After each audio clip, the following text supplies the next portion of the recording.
நீருறுதியே நினைவதில் அறிய நின்மல நின்னருள் வெல்ல தேருரு சிந்தை எழுந்தக பேணி திருப்பெருந்துறை உரை சிவனே ஆருரவெனக்கிங்கு ஆரையல் உள்ளார் ஆனந்தமாக்குமென் சோதி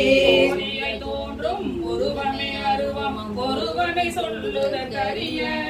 ஆதிய நடுவே அந்தமை பந்தம் அறுக்கும் ஆனந்த மாக்கடலே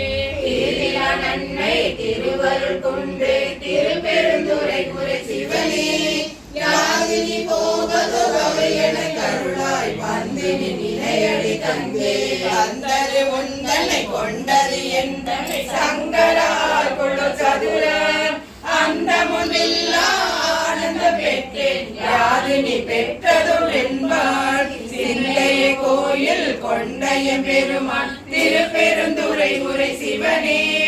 எந்தைய ஈசா உடலிடம் கொண்டாய்